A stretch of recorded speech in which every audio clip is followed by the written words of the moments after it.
जम्मू कश्मीर में के daily Vaser, casual और वो तमाम लोग जो SRO 520 में जिन तमाम लोगों को रेगुलराइज करने के लिए जम्मू कश्मीर की सरकार ने एक पॉलिसी बनाई थी, वो तमाम डेली वेजर इंतज़ार में हैं कि जम्मू कश्मीर की हुकूमत, नई बनी हुई हुकूमत कब उनको लेकर कोई फैसला करेगी। बातें हुई थी कि पहली ही काबीना में डेली वेजरों को लेकर एक बड़ा फैसला लिया जाएगा, मगर अभी तक कोई फैसला नहीं लिया गया है। और इसी बीच में डेली वेजरों को लेकर स्टेट लाइन पर मैंने एक डिटेल्ड वीडियो किया था, जिसमें मैंने ये कहा था कि जम्मू कश्मीर के पूर्व मुख्य सचिव अरुण कुमार मेहता ने ये कहा है कि 2.5 लाख के करीब लोग हैं जो बैकडोर से लगे हैं। मेरी उस स्टोरी के बाद डेली वेजरों ने अलग अलग वेब पोर्टल्स पर जाकर अपनी बात रखी और अपनी बात रखते हुए उन्होंने ये कहा कि सहाफियों को मालूम ही नहीं है कि हमारा नंबर कितना है, उनको मालूम ही नहीं है कि हम किस तरीके से लगे हैं, उन्हें कोई खबर ही नहीं है कि हम क्या काम करते हैं, किन दिक्कतों और किन परेशानियों का हमको सामना करना पड़ता है। उसके बाद हालांकि मैं फ़ौरन अगले ही दिन तफसीलात शेयर कर सकता था, मगर मुझे लगा कि ठीक है, लोकतंत्र में इजाज़त है कि अगर मैंने कोई अपनी बात कही है तो डेली वेजरों के जो लीडरान हैं वो भी अपनी बात रखें। उसके बाद मैंने एक बड़ी अच्छी वॉल्यूमिनस एक्सरसाइज की और मालूम किया कि साल 2014 में कितने डेली वेजर जम्मू कश्मीर में काम कर रहे थे। तो मेरे पास डिटेल्ड जो रिस्पॉन्स आया है उसमें 61,011 के करीब डेली वेजर हैं जो साल 2014 तक काम कर रहे थे। उसके बाद SRO 520 आया, उसके नतीजे में हुकूमत ने बायोमेट्रिक कराई और ये नंबर 1 लाख के आगे चला गया।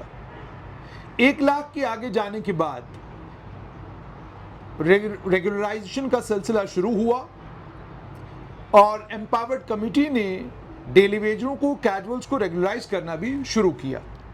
लेकिन हुकूमत के गिरते ही राज्यपाल शासन हुआ, उसके बाद उपराज्यपाल शासन हुआ, उस एम्पावर्ड कमेटी को दोबारा कभी रिवाइव नहीं किया गया। वजह ये बताई गई कि पूर्व मुख्य सचिव या उससे पहले वाले मुख्य सचिव ने यह कहा कि हम अपने हाथों से ये नहीं करेंगे, ये वो तमाम लोग हैं जो बैकडोर से लगे हैं, ये ज़ाब्ते से नहीं लगे हैं, इन्हें SSR भी इन्हें नहीं लगाया, इनके लिए कोई रिक्रूटमेंट ड्राइव नहीं हुई, कुछ नहीं हुआ, बल्कि ये सरकारी अफसरों ने, अलग अलग वक्त में मंत्रियों ने और उसके अलावा अलग अलग वक्त में अलग अलग इंपॉर्टेंट पोजीशंस पर बैठे हुए लोगों ने इन तमाम लोगों को लगाया है।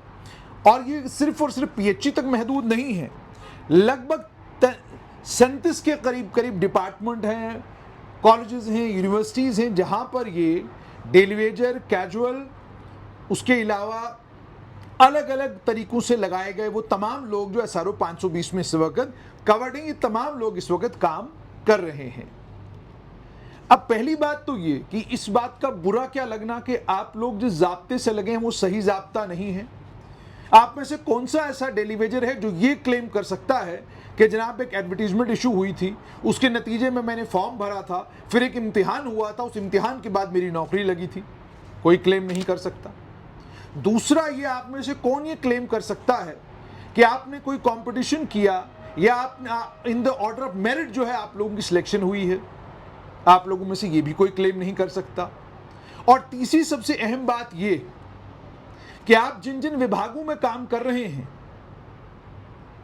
आप जिन जिन डिपार्टमेंटों में काम कर रहे हैं, उसमें से 2 डिपार्टमेंट खुसूसी तौर पर, एक तो PHE, दूसरा PWD और तीसरा PDD, ये 3 डिपार्टमेंट है। इन 3 डिपार्टमेंटों में गरीब कमजोर लोग जो लीडर ना बन सके, गरीब और वो तमाम कमजोर नौजवान जिन्हें डिपार्टमेंट अलग अलग कामों के लिए इस्तेमाल करता है, वो PDD का डेली वेजर, जो PDD का डेली वेजर रात के 12 बजे कड़कती ठंड में, बर्फबारी में, बारिश में खंबे पर चढ़ता है और आज भी खंबे पर चढ़कर आपका कनेक्शन दुरुस्त करता है, आपकी बिजली चलाता है। और इन PDD के डेली वेजरों में कितनी बड़ी तादाद ऐसे डेली वेजरों की है जो खंबे पर चढ़े, वहां से गिरे, माजूर हुए, वहां से गिरे, मारे गए, वहां से गिरे और दोबारा कोई काम करने के लायक नहीं रहे। पहला सवाल तो ये पैदा होता है कि जहां आपको रेगुलराइजेशन बाद में मांगनी चाहिए थी और पहले ये मांग आप लीडरों को करनी चाहिए थी कि जनाब हमारा इंश्योरेंस करिए, कम से कम इतना कीजिए कि अगर आप हमको नौकरी में पक्का नहीं कर सकते हैं, एक रास्ता निकालिए। अगर किसी डेली वेजर की नौकरी पर काम करते वक्त किसी वजह से, सरकार की गलती की वजह से मौत होती है तो उसको इतना जो है कम से कम उसको इंश्योरेंस मिलेगा और ये एक मखसूस रकम है जो इसको दी जाएगी, इसके परिवार को दी जाएगी। ये कॉम्पनसेशन है जो इसको दिया जाएगा। तो आपने कॉम्पनसेशन के लिए आमादा किया सरकार को? नहीं। इंश्योरेंस के लिए आमादा किया सरकार को? नहीं। लेकिन और उसके बाद सिर्फ इतना ही नहीं, बल्कि डेली वेजरों में कईयों की डिटेल्स बाज़ाब्ता पब्लिक में भी हैं कि ये लोग सिर्फ और सिर्फ डेली वेजर नहीं है बल्कि इसके अलावा भी कुछ काम करते हैं जिस काम से इनका घर चलता है। और मैं उनकी बात नहीं कर रहा हूं जो बेचारे ग्राउंड पर, सड़क पर सुबह से लेकर शाम तक काम कर रहे हैं। मैं उनकी बात कर रहा हूं जो खास हैं, जिन्हें बात बुरी लगती है, जिन्हें तकलीफ होती है कि सच क्यों कहा जा रहा है। इसमें कोई शक नहीं कि अब आपको 20-20 साल हो गए, 25-25 साल हो गए काम करते हुए। हुकूमत ने आपको लगाया, हुकूमत की जिम्मेदारी है कि हुकूमत आपको रेगुलराइज करे, हुकूमत आपको कॉम्पनसेशन दे, हुकूमत आपको इंश्योरेंस दे। ये हुकूमत की जिम्मेदारी है क्योंकि हुकूमत आपसे काम ले रही है। मगर इसका मतलब कतई भी ये नहीं है कि हम सच से आंख चुराएं। इसका मतलब ये नहीं है कि ये कहा जाए कि आपकी रिक्रूटमेंट का जाब्ता ठीक था। इसका मतलब ये नहीं है कि ये ना कहा जाए कि कल जिस वक्त आपको रेगुलराइज किया जाएगा, आपकी रेगुलराइजेशन के बाद जम्मू कश्मीर की सरकार के पास पीडीडी, पीडब्ल्यूडी और पीएचई में एडवर्टाइज करने के लिए लंबे वक्त तक क्लास 4 की पोस्टें नहीं होंगी। पीडीडी की डेली वेजरों की बात करूंगा जो जिनकी जान जाती है काम करते वक्त, उन डेली वेजरों के लिए कोई कॉम्पेंसेशन? आप लोग तो लीडर हैं, रहनुमा हैं, आपने सरकार को इस बात पर मनाया कि जनाब चलिए छोड़िए, आप हमें रेगुलाइज करने में अगर वक्त लगाएंगे, कम से कम कॉम्पेंसेशन का अमाउंट तो अनाउंस कीजिए। एक डेली वेजर घर से अपना घर का काम करने के लिए तो नहीं निकला था। आपने पहले उसको मुलाजमत दी, उस चीफ इंजीनियर को पकड़िए जिसने मुलाजमत दी, उस एक्सीएम को पकड़िए जिसने मुलाजमत दी। वो जिम्मेदार है इसकी मौत का। क्यों? उसने मुलाजमत दी, ये खंबे पे चढ़ा, बिजली ठीक कर रहा था, इसके पास खंबे पर चढ़ते वक्त जो इक्विपमेंट पूरी दुनिया में मिलता है एक पीडीडी के काम करने वाले आदमी को, वो इसके पास क्यों नहीं? क्या आप इंश्योर कर सके लीडरान? नहीं। आपने कहा जी हम तो रेगुलराइज कराएंगे। आप पिछले 20 साल से इनको रेगुलराइज करा रहे हैं। कितने करा लिए आपने? 20 साल से आप धरने दे रहे हैं, 20 साल से आप लोग सड़कों पे आ रहे हैं। आपने किस किस तरह के प्रोटेस्ट नहीं किए? मुझे आज भी याद है एक प्रोटेस्ट आपने बेचारे डेली वेजरों को कहा सारे परिवार अपना अपना परिवार लेकर सड़क पर आओ। बेचारे सब अपने अपने परिवार लेकर सड़कों पर आ गए। फिर आपने एक और प्रोटेस्ट करवाया, आपने कहा कपड़े उतार कर हम लोग प्रोटेस्ट करेंगे। वो प्रोटेस्ट भी आपने इन डेली वेजरों से करवाया। नतीजा क्या निकला? क्या उसके बाद सरकार ने रेगुलराइजेशन के सिलसिले को तेज किया? क्या उसके बाद सरकार ने पीडीडी के जो डेली वेजर जो काम करते वक्त जिनकी मौत हुई, क्या उनके लिए कोई कॉम्पेंसेशन अनाउंस किया, कोई इंश्योरेंस अनाउंस किया? जिंदगियां खत्म हो गई इन डेली वेजरों की अलग अलग डिपार्टमेंटों में काम करते हुए। लीडर बन गए, वो ऊपर निकल गए और ये बेचारे गरीब आज भी परेशान हाल हैं। और आपने देखा होगा कई बार स्ट्रेट लाइन पर इनके वीडियोस भी हम लोगों ने किए, जिसमें बुजुर्गों ने कहा कि जनाब मैं रिटायर भी हो चुका हूं, रिटायरमेंट के बाद भी मुझे कुछ नहीं मिला। ये सूरत हाल है। इसलिए जब आप कहीं कोई बात करते हैं, इस बात पर तकलीफ ना हो आपको कि आपका नंबर कितना है। मामला इतना है कि आपका नंबर छोटा है या बड़ा है, सच्चाई यह है कि आपके आने का रास्ता सही नहीं है। लेकिन अब आप आ गए हैं, जिन्होंने लाया है उनकी मजबूरी है कि वो आपके लिए कोई रास्ता तलाश करें जिससे आपका परमानेंट रोजी रोटी का बंदोबस्त हो सके। अब आप मजेदार चीज देखिए, जम्मू कश्मीर की पीएचई विभाग को 67,831 मुलाजिमों की जरूरत है विभाग की सारी स्कीमें चलाने के लिए। जम्मू कश्मीर के पीएचई विभाग के पास 19,352 लोग मौजूद हैं। 48,479 के करीब का शॉर्टफॉल है। 50,000 लोगों की जरूरत है पीएचई विभाग को विभाग की सारी स्कीमें सुचारू रूप से चलाने के लिए। लेकिन अब इन 50,000 में से आपने 23,711 लोगों को मुलाजमत दे रखी है ताकि ये लोग आपकी स्कीमें चलाएं, और आज भी आपको लगभग 25,000 मुलाजमों की जरूरत है ताकि आप लोग पीएचई की स्कीमों को सुचारू रूप से चला सकें। अब इसका डिनाइल कल सुबह दीजिएगा, फिर मैं आपका सरकारी कागज ट्विटर पर ट्वीट भी करूंगा और स्ट्रेट लाइन के फेसबुक पेज पर शेयर भी करूंगा ताकि आपको ये दिखा सकूं कि ये है आपका कारस्तानी। आप सरकार को दिखाते कुछ हैं, बताते कुछ हैं, उसी का नतीजा है कि ये सिलसिला अभी तक जारी व सारी है। अब आगे चलिए। सिर्फ इतना ही नहीं, बल्कि अगर हम डेली वेजरों की बात करें तो कैबिनेट ने बाज़ाब्ता फैसला लिया था कि हम इनको रेगुलराइज करेंगे, कश्मीर जम्मू दोनों साइड के पीएचई के डेली वेजर। अब सिर्फ पीएचई की बात क्यों करें, फॉरेस्ट में लगभग 6,369 के करीब हैं, हेल्थ में 3,065 के करीब हैं, पीडब्ल्यूडी में 3,968 के करीब हैं, पीएचई में जो मेरे पास आदाद शुमार उसके मुताबिक 23,711 के करीब है। इसी तरीके से अगर बात बाकी विभागों की जाए, जैसे मैंने आपको कहा पीडीडी की बात करूंगा मैं, वहां पर 12,000 डेली वेजरों को कहा गया कि आपको रेगुलराइज करेंगे और ऐलान भी हो गया, शोर भी मच गया। लेकिन उसके बाद पता चला कि जनाब पोस्टें तो 2,000 हैं और शायद 2,000 से भी कम पोस्टें हैं। तो रेगुलराइज कैसे करें, किन पोस्टों के अगेंस्ट करें? अब सुपर न्यूमरी पोस्ट क्रिएट करनी पड़ेंगी। सुपर न्यूमरी क्रिएट की तो फिर नई पोस्टें क्रिएट हो नहीं सकती। तो कुल मिलाकर बात यह है कि कोई भी सियासी जमात हो उसने डेली वेजरों का इस्तेसाल किया, कोई भी सियासी जमात हो उसने नौजवानों का सियासी रैलियों में और अपने सियासी कामों के लिए इस्तेमाल किया, और उसके बाद जब उनके घर वालों ने, उनके परिवार वालों ने उनके दरवाजे पर दस्तक दी तो उन्हें डेली वेजर का एक कागज थमा दिया और कहा कि जाइए डेली वेजर की नौकरी कीजिए, फिर आपको पक्का करेंगे, 5 साल के बाद फिक्र करने की जरूरत नहीं है।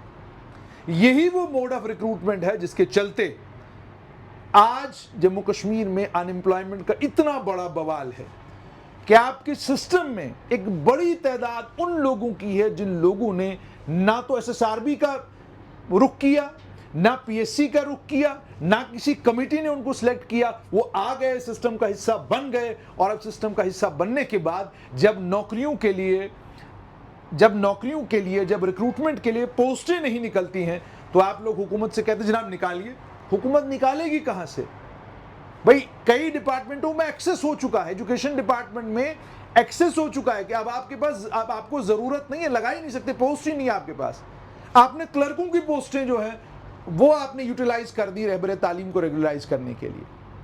तो जिस केंद्र शासित प्रदेश में ये सूरत हाल रही हो, लीडरों से मेरी गुजारिश है, मैंने लीडरी नहीं करनी, लीडरी पूरी उम्र आपने करनी है, लेकिन कम से कम मेहरबानी करिए पीडीडी के डेली वेजर, पीडब्ल्यूडी के, पीएचई के तीनों डेली वेजरों के जो लीडरान है, मेरी आपसे गुजारिश है हुकूमत से कम कॉम्पेंसेशन मनवाइए, हुकूमत से कम इनके लिए इंश्योरेंस मनवाइए, ताकि अल्लाह न करे, भगवान न करे, वाहिगुरु न करे कि किसी जगह अगर किसी डेली वेजर की मौत होती है उसके बाद उसके घर का क्या हाल होता है, ये मैंने अपनी आंखों से अलग अलग जम्मू में अलग अलग जगहों पर देखा है।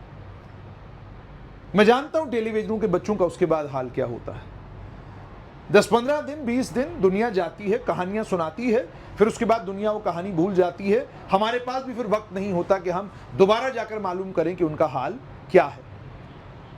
तो इसलिए उनकी गरीबी, महकूमी और मजबूरी आपसे मांग करती है कि एक तो आप डेली वेजर के इस सिलसिले को मुकम्मल तौर पर बंद कर दें, किसी नौजवान को दोबारा डेली वेजर, कैजुअल या कोई ऐसी नौकरी जिसके नतीजे में उस नौजवान को पूरी जिंदगी सरकार के पीछे पीछे भागना पड़े और सरकार उसका इस्तेमाल करे। जब भी लोकसभा के इंतखाबात आते हैं, डेली वेजरों से वादा है हम पक्का करेंगे, वोट दे दिया, कहानी खत्म। असेंबली आई, पक्का करेंगे, वोट दे दिया, कहानी खत्म।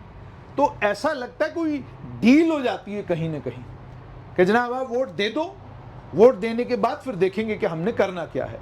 तो हाकिम जब हुकूमत में आ जाए और ये भूल जाए कि जिन लोगों ने उसे वोट दिया है उसकी जिम्मेदारी उनके तय कितनी ज्यादा है। तो फिर उन लोगों की जिम्मेदारी बनती है जिन्होंने वो नौकरियां ली जो उन्हें लेनी नहीं चाहिए थी, उनकी जिम्मेदारी बनती, उनकी लीडरों की जिम्मेदारी बनती है कि आप बजाय ये फिक्र करने के कि सोशल मीडिया पर या मीडिया में आपको लेकर क्या बात की जा रही है, आप इन तमाम डेलीवेजरों का के लिए वो रास्ता बनाएं जिस रास्ते में इन्हें कॉम्पेंसेशन, इंश्योरेंस और वो तमाम चीजें मिलें।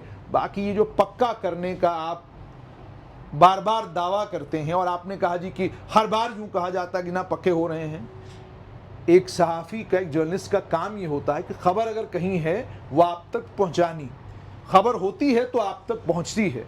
मुझे अफसोस ये होता है कि आप पत्रकार बनते बनते जब इन्फ्लुएंसर बन जाते हैं तो फिर आप अलग अलग ट्रेंड्स के साथ सिर्फ ट्रेंड कर सकते हैं, खबर की खबर आपको कभी नहीं होगी, वो आगे भी नहीं हो सकती। तो इसलिए मेरी गुजारिश है कि आप तक वो बात मैं पहुंचाता हूं जो कहीं हो रही होती है और वो आपको भी मालूम होती है। लेकिन जब आप ये कहें हमारे जज्बात से खेला जा रहा है, हमारे इमोशंस के साथ खेला जा रहा है, आपके जज्बात और आपके इमोशंस के साथ वो खेलेगा जिसे वायरल वीडियो का शौक हो, जिसे वायरल वीडियो का शौक नहीं, जिसका मकसद और मुद्दा सिर्फ खबर तक है, उसे कोई लेना देना नहीं कि आपके जज्बात का क्या हो रहा है और आपके इमोशंस का क्या हो रहा है। क्योंकि आपके जज्बात और आपके इमोशंस तब कहाँ थे जब आपने इस बैकडोर के रास्ते से ये मुलाजमत हासिल की। आपके जज्बात तब कहाँ गए थे जिस वक्त आपको 5 साल के बाद पता चला कि आप पक्के नहीं होंगे। आपके जज्बात और आपके एहसास तब कहाँ गए थे जब 10 साल के बाद भी आपको पता चला आपको पक्का नहीं कर रहे। तो कहानी आपको सारी मालूम है, तब आपके जज्बात नहीं है, तब आपके एहसास के साथ कुछ नहीं होता, लेकिन जब आपको सच कहिए तो तब आप परेशान होते हैं।